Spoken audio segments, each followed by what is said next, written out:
Hello and a warm welcome to South Asia Today, where we bring you in-depth insights into the key events shaping South Asia. I'm Shivangi Mishra and are today's top stories. India's organic revolution transforms farm markets and lifestyles. Global alarm at UN over Bangladesh's drift toward fundamentalism and violence. And Pakistan's decades of neglect exposed as POGB traders face media smear. Let's begin the show. Once just a niche urban trend, organic food in India has blossomed into a movement reshaping farms, markets, and kitchens across the country. Farmers are increasingly turning to organic practices, while health-conscious consumers are filling their baskets with chemical-free produce. Fueling this transformation are a host of government programs and private initiatives, all working to make organic not just an option but a way of life for Indian households. Take a closer look at this growing green revolution.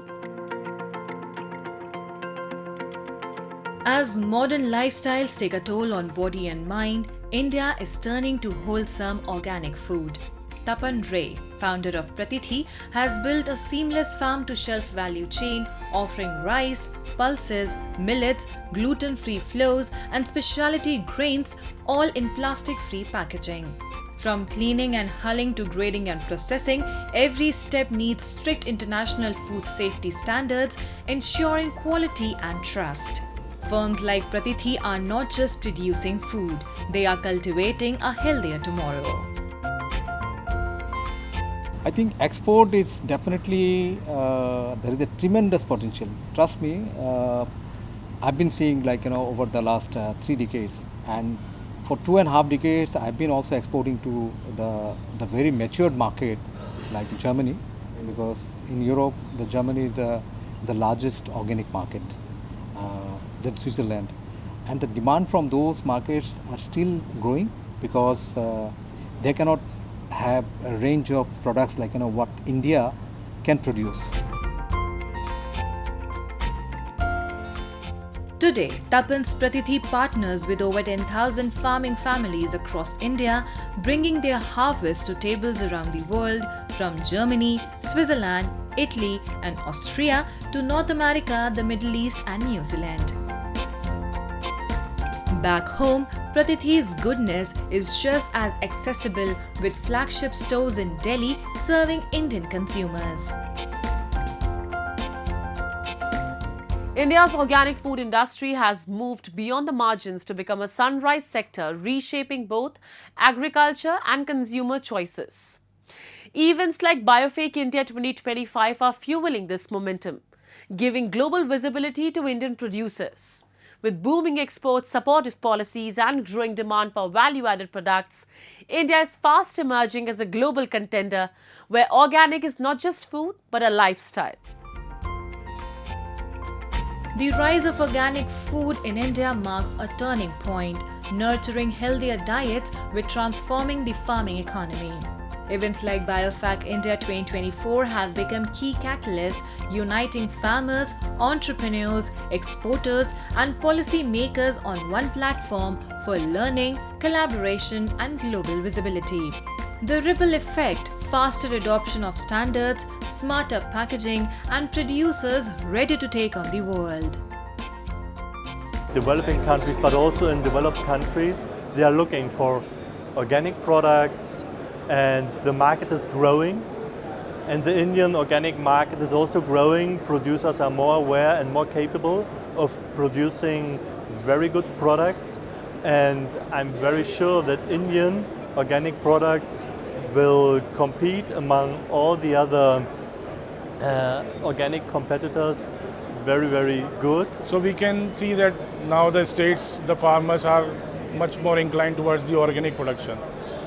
So they are getting the education about the organic production, and there are many agencies, NGOs are working in India specifically for the organic production, as it is already, supported by the government as well. India's organic industry has expanded beyond raw grains to value-added products like millet snacks, ready-to-cook meals, cold-pressed oils, and dairy alternatives, appealing to consumers seeking convenience and quality. According to Brand Equity Foundation 2020 report, India ranks 8th globally in organic agricultural land and 1st in number of producers. Its products now reach the USA, EU, UK, Canada, Switzerland, Turkey, Australia and beyond, generating 494.8 million USD and cementing India's place on the global organic map. Right now, the organic market is really growing and developing. And secondly, we are having now several value additions to the crops. First, the organic, we are blooming right now in comparative to Americans, in comparative to Europeans. Indian market is growing like this on a good hype. But the value add-ons, what we are talking about, like Fair for Life certifications, like regenerative organic certifications, these are the value add-ons which can give a better shape in next 5 years. And it could be a rapid growth for the organic industry. Rising global demand is making organic food a lifestyle choice for families in India and abroad. With greater awareness and income, India's middle class increasingly prefers organic options for their children's health, while government programs like National Program for Organic Production continue to boost the sector's growth.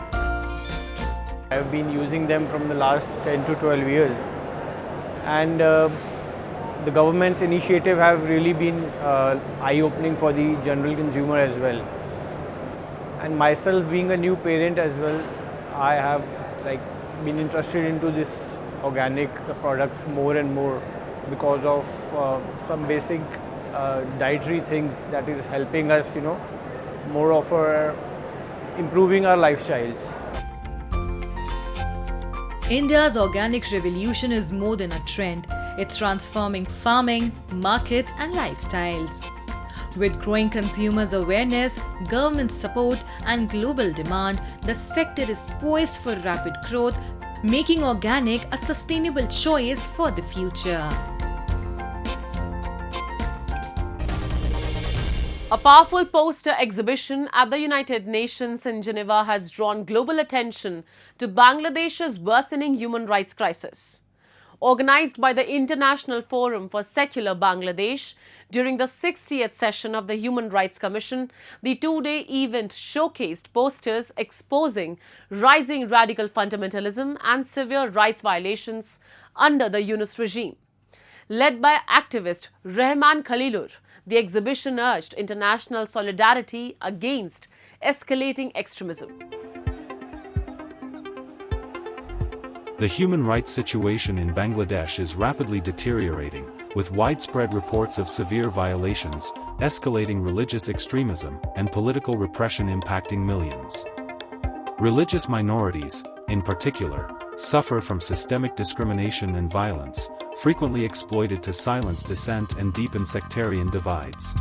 A two-day poster exhibition spotlighting the alarming rise of radical fundamentalism and severe human rights violations in Bangladesh was held at the United Nations during the 60th session of the Human Rights Commission. The event was organized by the Geneva-based human rights organization, International Forum for Secular Bangladesh, IFSB. Human rights activist Rahman Khalilur Mamoon led the two-day event, displaying 30 posters across 5 themes, from minority persecution and press suppression to mob violence and sexual crimes. The exhibition drew diplomats, NGOs, and activists, many left shocked by the depictions. The exhibition called for stronger global solidarity to counter Bangladesh's human rights crisis and rising radicalization. We are demanding to the international community, United Nations and International High Commission of Human Rights that our urgent appeal to all of them in Bangladesh, Dr. Yunus and his regime, of course, to resign and to give a democratic society to Bangladesh. And our previous leader Sheikh Hasina, she should be come back in the Bangladesh. A participatory election will be come on the February. We are demanding in the international society of this.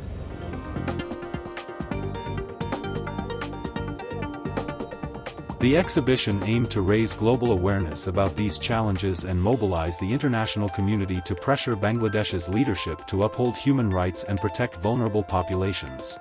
Diplomats and observers have warned that Bangladesh is sliding toward instability under interim government led by Muhammad Yunus, with risks of extremist violence and civil conflict.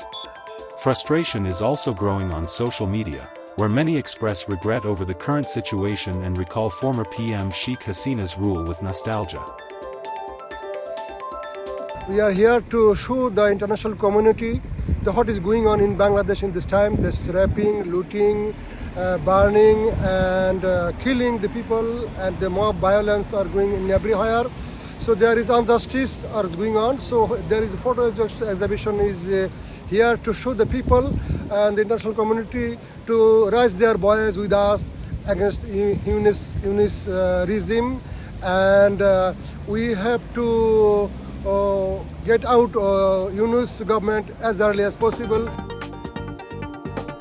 If the current trajectory continues unchecked, Bangladesh risks plunging further into political turmoil and social unrest, with rising instability threatening to destabilize not just the country but the entire region. Experts caution that without immediate and decisive intervention, Bangladesh could descend into state failure, characterized by widespread chaos, economic collapse, and increasing international isolation, jeopardizing the very independence and sovereignty hard-won by previous generations.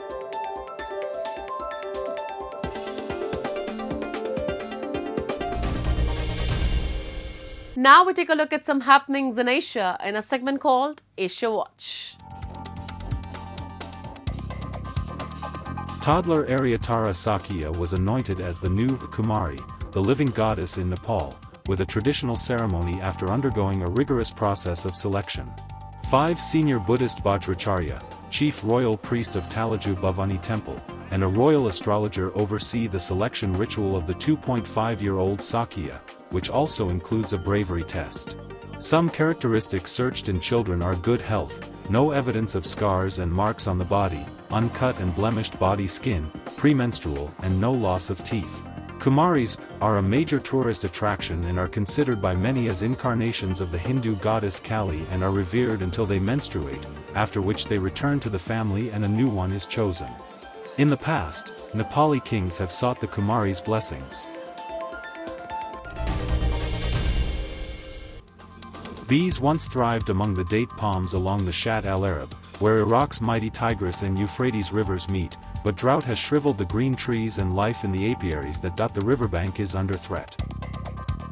In the historic port city of Basra, beekeepers following centuries-long traditions are struggling to produce honey as the salinity of water in Shat al-Arab rises, along with extreme heat and persistent droughts that have disturbed the bees' delicate ecosystem.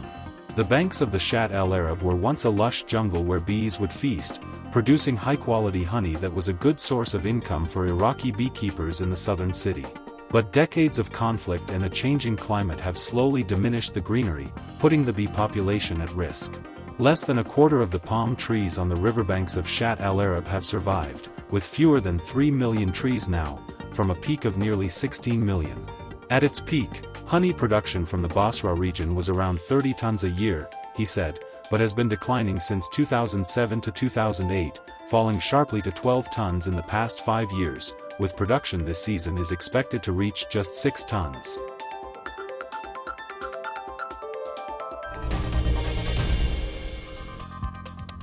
Afghanistan's internet and mobile telephone services were down nationwide this week for the second day running, residents and monitoring services said, but the Taliban administration offered no immediate explanation.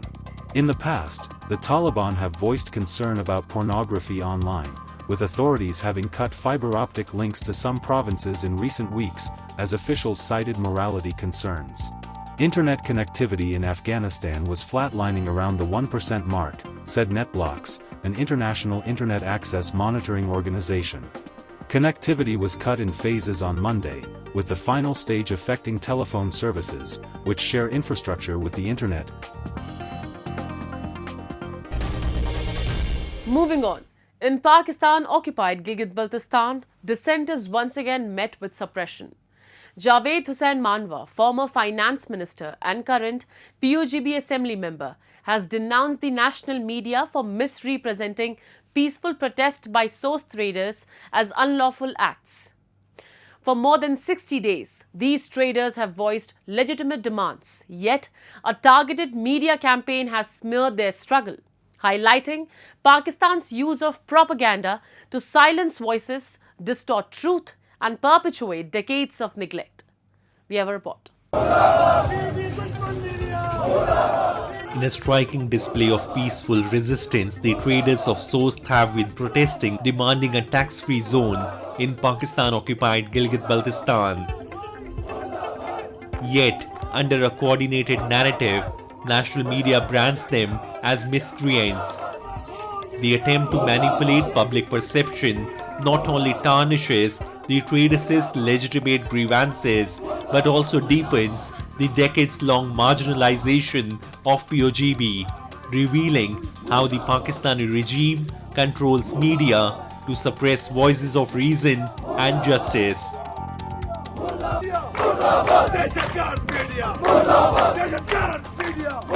एक साजिश के तहत media trial करने की कोशिश की गई। ताजिरों को ये करार दिया गया कि शरपसंद हैं। ये ना सिर्फ ताजिरों को शरपसंद कह रहे हैं बल्कि पूरी गिलगित बल्तिस्तान को शरपसंद कहा गया है।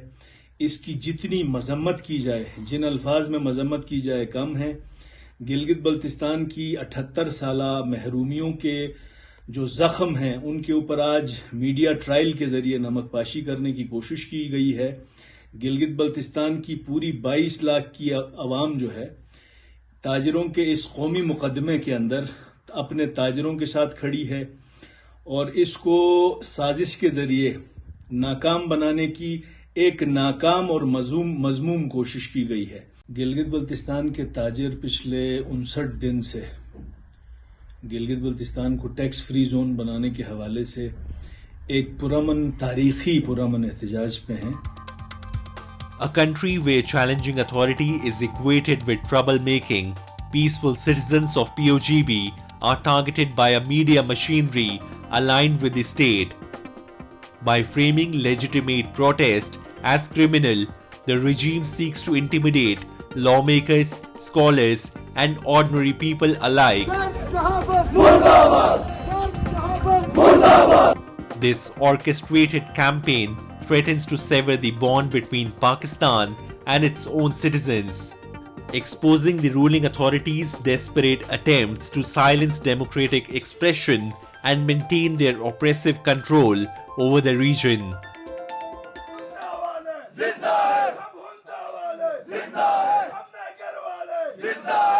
अगर मीडिया ट्रायल के जरिए पुरअमन मुजाहिरीन को आप शरपसंद कहेंगे तो हम ये कहने पे मजबूर होंगे कि अगर आप हक मांगने को शरपसंदी कहते हैं तो गिलगित बल्तिस्तान के असेंबली मेंबरान हम भी अपने आप को शरपसंद कहेंगे।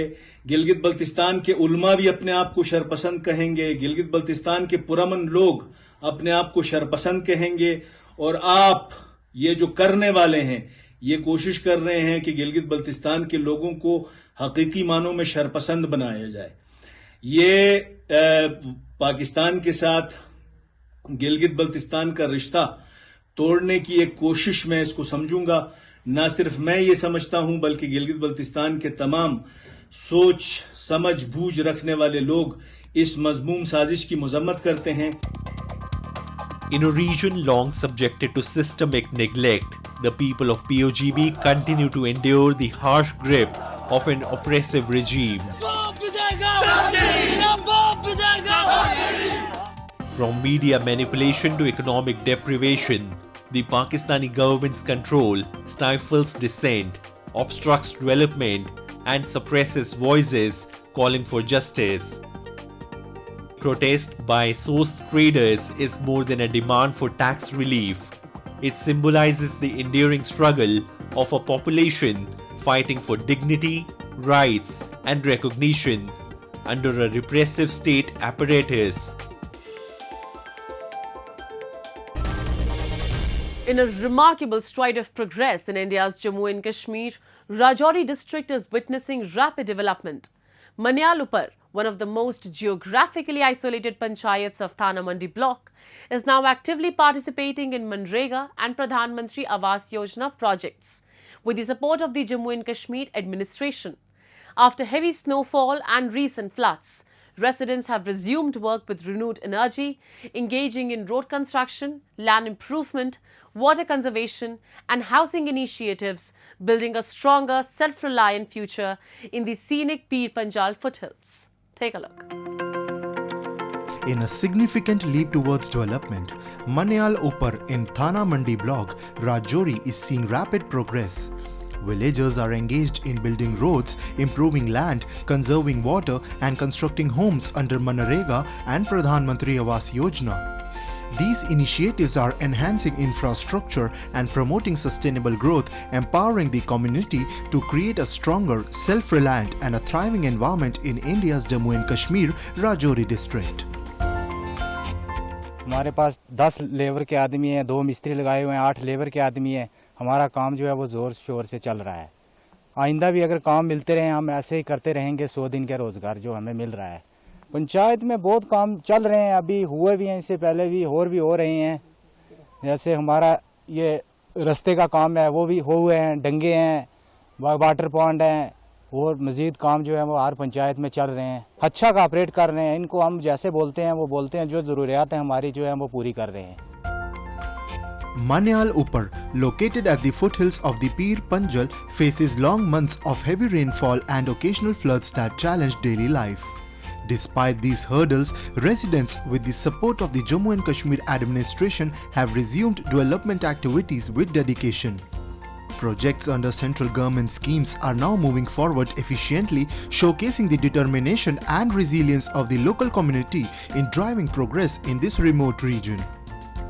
Women are playing a key role in Rajouri's development push, with 10 to 15 actively engaged in major works like road and dam construction.